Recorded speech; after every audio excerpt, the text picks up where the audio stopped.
welcome back to the channel. So this one we're calling Seriously Sidetracked. Why? Well, we're going a short drive over to Kalgoorlie in Western Australia. We're going to meet up with a couple of blokes and we're going to hit up the Holland Track. So first step is drive across Nullarbor. From there we're going to meet up with Jeff and Damon. They're going to jump in, you're probably not going to like this, but they're going to jump in an old Land Rover. Finally hit some dirt roads. It actually seems to have dried up a fair bit here. I don't think they got nearly as much rain as over that side, east of here. But we have a new Land Rover in convoy. So we have Damon and Jeff from Seriously Series. They're leading the convoy, they know where they're going, we don't, we're just following on by. We'll pull over in a bit, give you a look around, we'll meet the boys, and carry on down the Holland Track.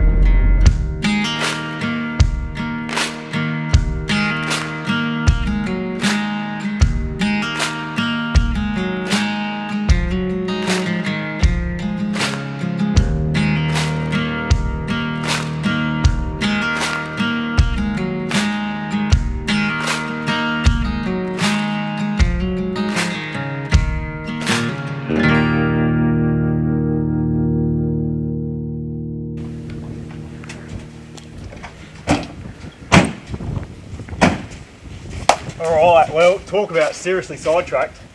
We are in WA. Jeff, Damon, welcome. Thank you. Oh, hang on, much. no, you should be saying welcome to me, I guess. We'll take it. We'll take it. So, where are we? We are at the start of the Holland Track and we've got a serious adventure coming your way as we're going down one of the major side tracks here in WA. Nice. Great. Done. Tighten up some bolts and top up some oil. Oh, God. Alright, well, let's get into it. Yeah.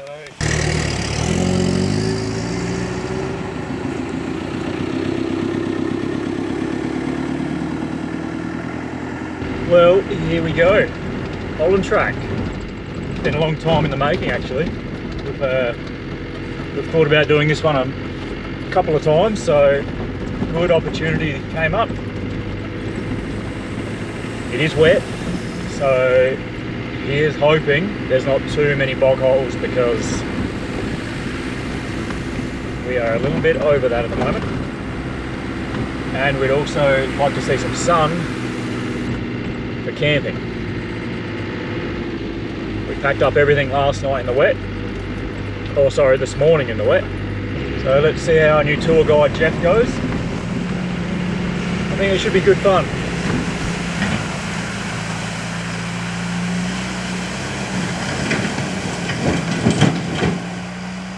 The Holland Track was originally pushed through as a shortcut to the booming goldfields from the south.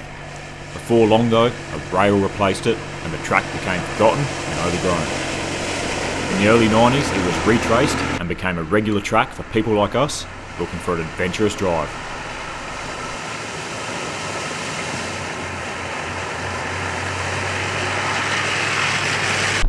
I don't actually know a great deal about the track, to be honest. I know it's not massively long. I've been told it can be muddy sections. At the moment it's just sandy, sandy scrub basically. Bit of water around due to the rain, which is good. Might make it a little bit interesting. Not only that, but we've got two Land Rovers, so it should be interesting. We won't be too far up the track, and Jeff said we'll probably just camp relatively close here, 15-20 k's or something, so that'll be good. It's getting relatively late in the day and we'll carry on through the track and see what sort of mischief we can get up to. Thanks to a large amount of rainfall in the past couple of days, there's plenty of holes full of water, causing us to stop and check them out before we drive through.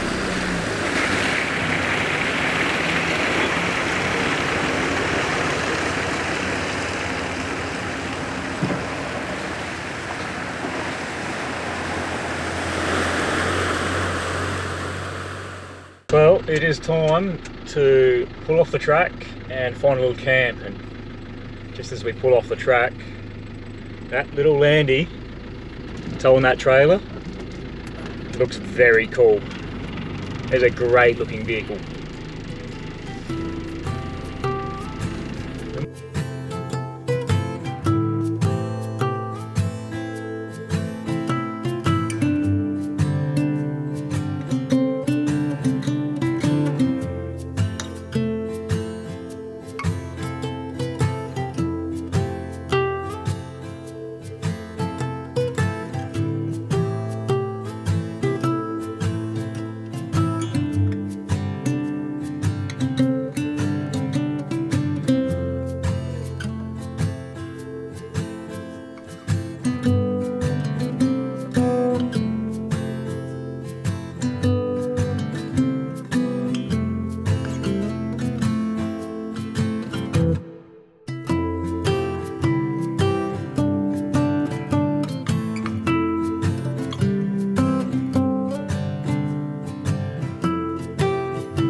About 2 minutes after getting the awning out, it starts belting down with rain as a storm rolls on through.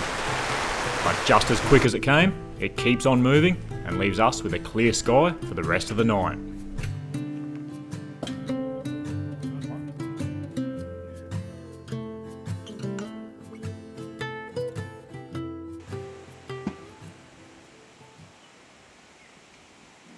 Drone will work. Bit chilly last night actually. I think we were all a bit cold. Come to WA and expect beautiful balmy nights, but not so last night. I was, I don't know, probably would have been 4 AM. Wrapped the sleeping bag a little bit tighter around the head so I didn't escape all my body heat. So, but yeah, sun's out today. Well, a bit of cloud, but it's looking like better weather, which is good. We're going to keep heading down the Holland Track, following our tour guides over here. Yeah, a couple of coffees this morning. It was bloody nice and cruisy. Good way to start the day. This is just the morning checks with the Rover. No, we're changing the carburetor out. Oh yeah? Yeah. You weren't happy with the tweaking yesterday? No. I've had a lot of dramas with this carburetor. It's a very, very simple setup. It's a SU carburetor. But the problem that we're having is we've got an AFR gauge, and basically the air-fuel ratio is way too low. And if it runs too rich, it'll actually foul up your spark plugs, wash all the oil out in the piston cylinders, and basically cause premature wearing of your engine. So I'm over it. So we're just going to take it off and put on the original Zenith carburetor, which you always bring enough spare parts with you when you go out bush, you know.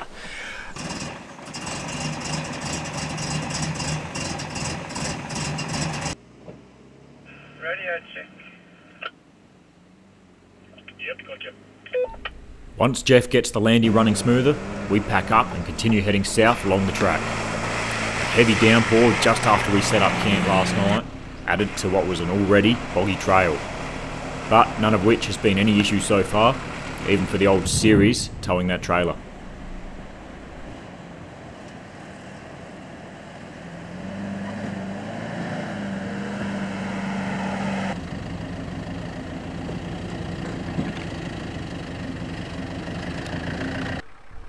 We pull up to a long muddy rut. Nick checks the depth before deciding he's going to drive the ominous looking hole, and he starts to struggle too, needing his locker to help pull him out of the mud.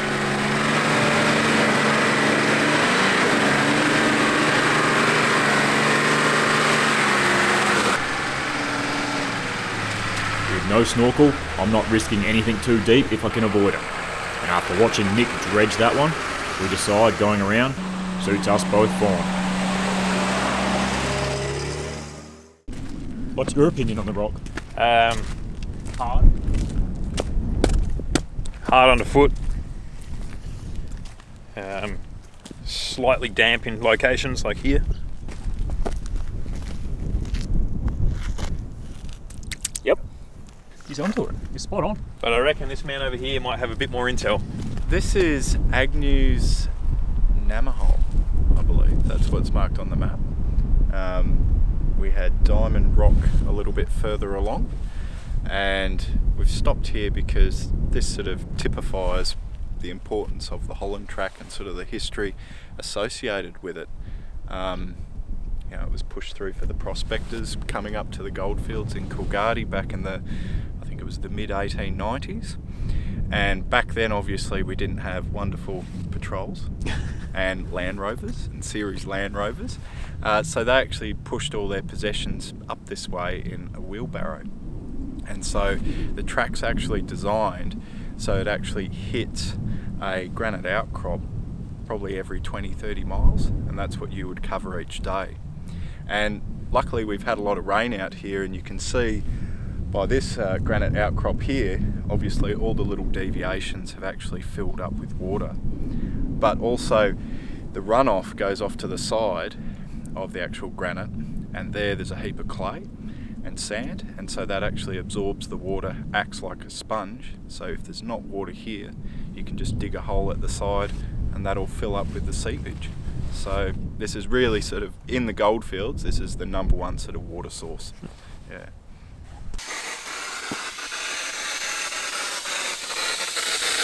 Some pretty sharp corrugations on this track, not heaps of them, but I've just I was running about 27 psi, but I'm going to drop it down to 20 front and back, just to soak a little bit of that corrugation up. I also, before I left, having a fair bit more weight up top, I stiffened up my shocks, a couple stops on the low speed, and about four clicks on the high speed. I've dialed that right back to what I was, so back 2 on the low speed, back 4. It's amazing how much that actually helped with that extra weight to stabilise the vehicle on the road. Now we're out here slower, I sort of want to soak a few of them vibrations up, so drop the pressures in my tyre by another 7 or so psi down to 20. Also soften the suspension, so it'll be a bit more of a boat, but with this low speed stuff, yeah, should be good. If the shocks really do help a massive amount compared to a basic shock like these higher end shocks, these are Dobinsons, but also the Superior in Marks. After stopping again, we notice oil leaking from the Patrol, something that does randomly occur sometimes, but as Nick's not too concerned, we continue following Jeff and Damon through rut after rut.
Yeah, that's not good. No, is it actually, have you got under there?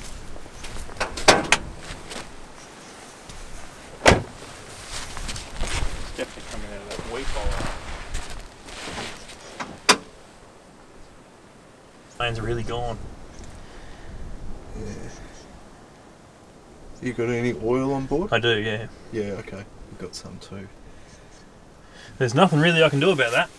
No. That's a bummer though.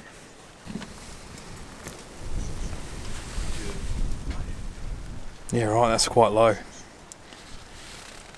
And you checked that? About half an hour ago. Yeah, fast. So it's just been dripping the whole way? Yeah. It's now looking like Nick's losing quite a bit of oil. We do have plenty of spare on board, but we're just going to have to keep an eye on it from here on out.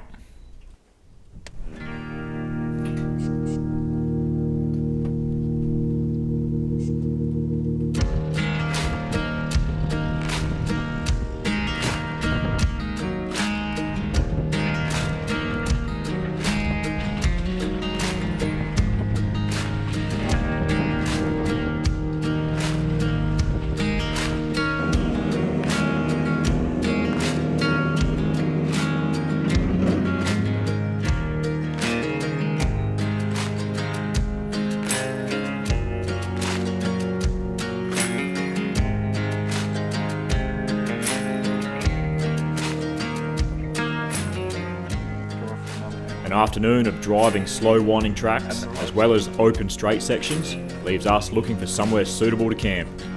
There's plenty of camping locations along the way, and lucky for us, we have them all to ourselves.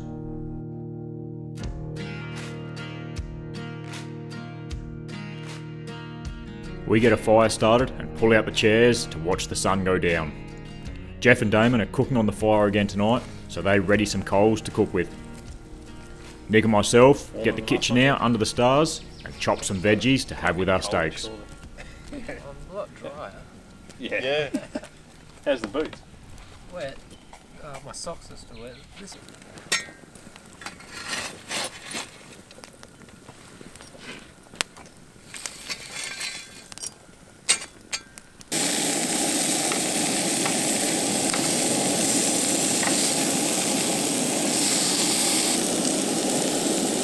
Fry fillet, broccolini, and some home cut chips.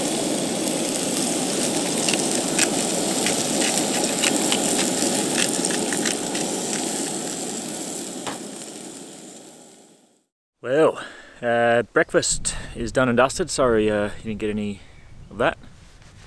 We were too hungry. A couple of coffees down and a quick chat over the campfire. And that's been the morning. It's probably only about 7 AM. So now Nick's just started on the dishes, so I better get over there and help him do that. Morning. So you're getting out of the dishes again, Marco? Yeah, just Typical. gotta, grab the camera. Yeah.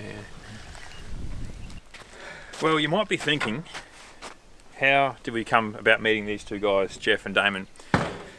We'll spin it back, and if you've been following SIDETRACKED for a few years, you might know already, but you can basically blame Damon for Mark's addiction to Defenders and Land Rovers, because in Tasmania in 2019, when we were down there, on the $1,000 track, the Jeep had issues, bad issues. We ended up getting back to Lonnie, and then the timing chain on, or one of the timing chains on the Jeep snapped. So Mark was in a bit of a shitty spot, I guess. Didn't have a car. It was going to take months for the Jeep to be repaired in Tassie, so we still have a week to go on our trip. We hired a car, I believe it was the X-Trail. As much as Mark loved being behind the wheel of a Nissan, he ended up looking on car sales and Facebook for a new car to get us through the next week. We ended up heading down to Hobart, down to a place just below Hobart, I think it is Huonville, and met Damon at his family farm. Mark ended up buying the Defender, drove it all the way home.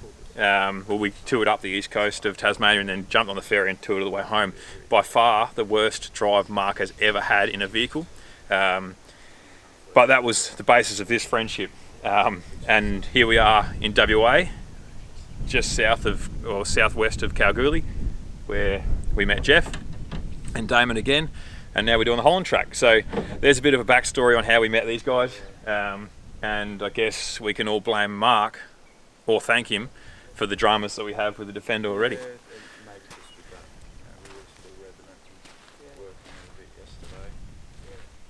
Just dipping the oil with that rear main seal leaking. I think it's probably worse than it actually appears. It is worse than it appears, or it appears worse. Sorry, it appears worse than I think it is.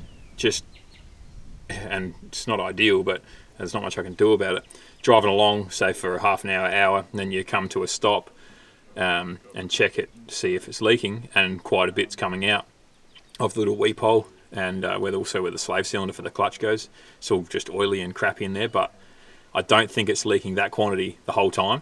It's just the fact that it's getting spun around, and when it comes to a stop, it's all draining to the weep hole and dropping out. So I'll just keep checking it. I put 600 ml of oil in there yesterday. So yeah, I have had this issue before. That was up in Northern Territory like many years ago. And it kept going, no dramas. Just kept monitoring it, kept checking the oil throughout the day and make sure it's not going to get low. I did pack some, but I'll probably pick some more up on the down further when we get into civilization. Also, if you're watching this, you might want to check out Seriously Series. They've got some really good stuff on YouTube, and they've done some pretty epic adventures. They've been telling us a few of the stories around the campfire the last couple of nights, and geez, they've been through some tough times in their Land Rovers, so it's worth checking them out. And yeah, jump on board their adventures as well.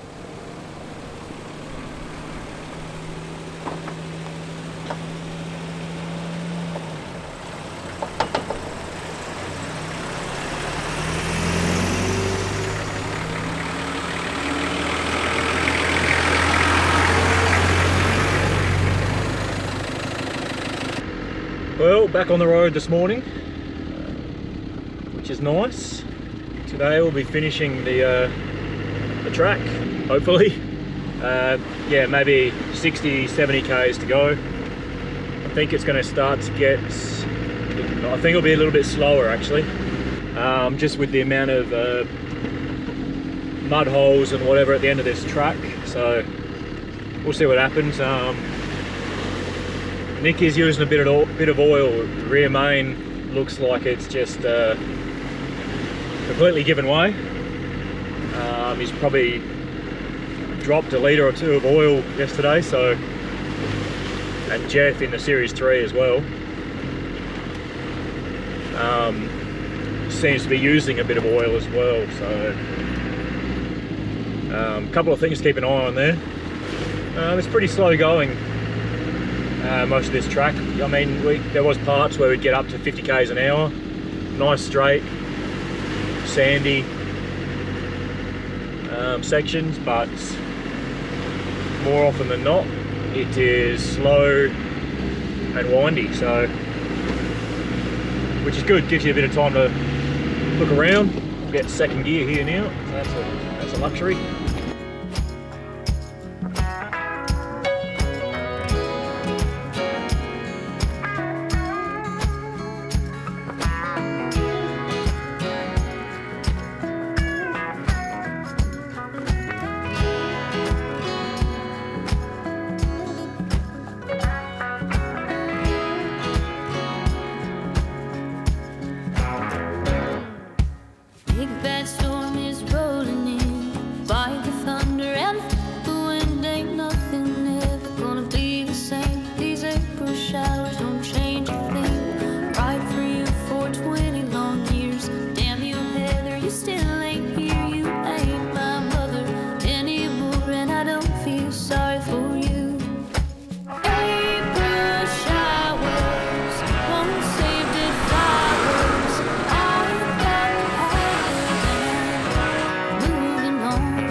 The Defender hasn't skipped a beat so far on this trip, which after coming home on a trailer from Fraser Island has left me worrying again about going anywhere too remote in it. But I think when it comes to putting around in the bush like this, that's one thing this truck can do day in, day out.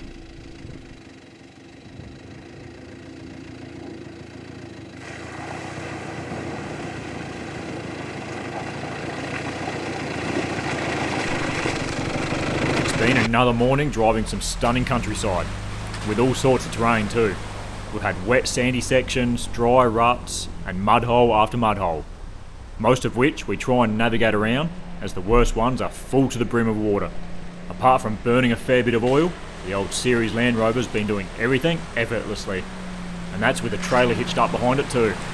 It's cool to see these different four-wheel drives out in the tracks. The simplicity of them sure does make you appreciate some of the basics we do take for granted sometimes. After making our way out onto some formed roads, we turn off to check out Mount Holland, one of the best spots for a 360-degree view looking down onto some of the terrain we've been driving through for the past 2 days.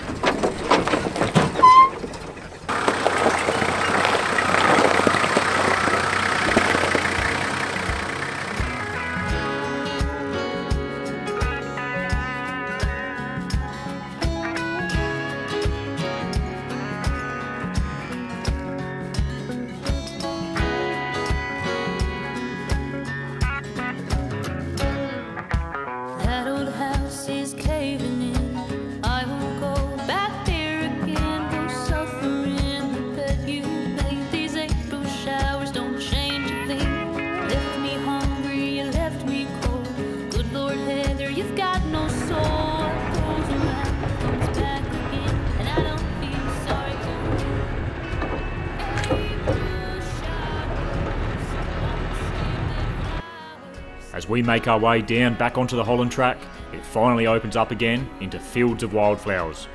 And with so many muddy sections to navigate, Damon finds the limits of the landy and diffs out in deep water. Well, we're on here. They've taken the deep section, so we need to pull them out.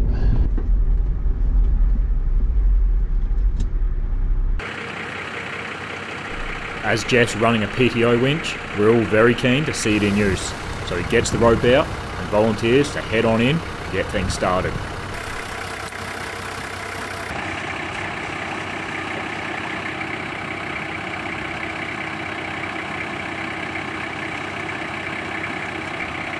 Once ready, Damon gives it a few revs and the landy starts creeping forward. And very quickly, I realise I'm extremely thankful for the 12-volt winches and don't think I can ever complain about winching again.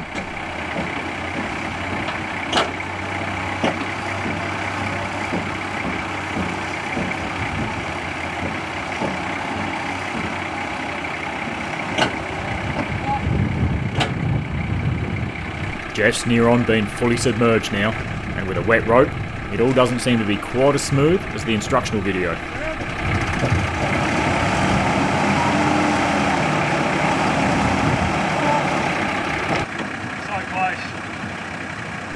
After a few inspirational words from Nick, Jeff keeps on trying, but the old capstan winch turret just isn't holding the wet rope, so the hemp rope is being pulled out and the 12-volt winch is coming out.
There we have it. That's quite funny actually. It's right at the end of the track and they chose the wrong bog hole. And as usual, mud equals problems. And this time, the starter motor isn't too happy. So Damon gets the usual tools out and is straight to work while Jeff dries himself off.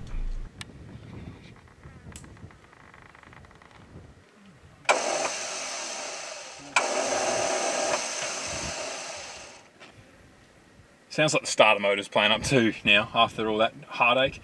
So we'll spin around and pull start it because it's getting a bit late in the day and we've got some track to go.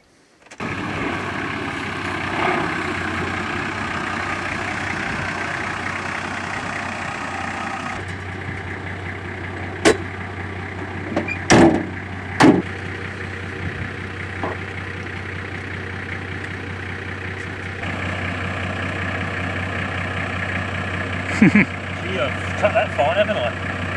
I reckon I'll get it, mate. Perfection.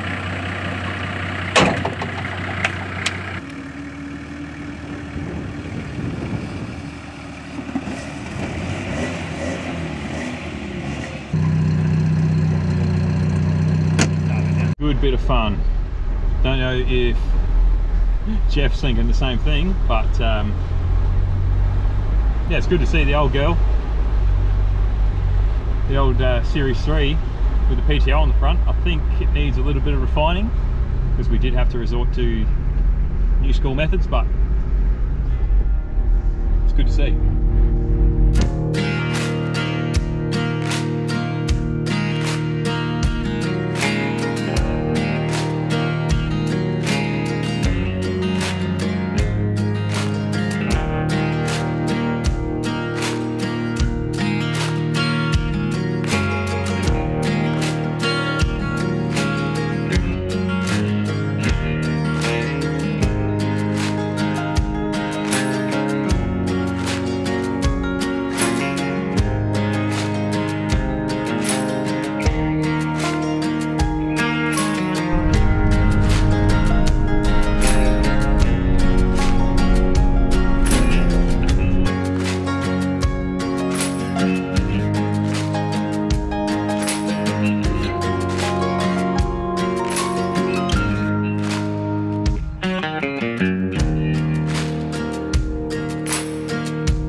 us, this marks the end of the track.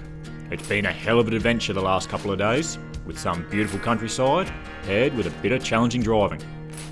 We're camping out here for another night before heading into Perth and then back home again. If you haven't already, be sure to subscribe to the channel and turn on notifications. Thanks for watching, we'll see you next time.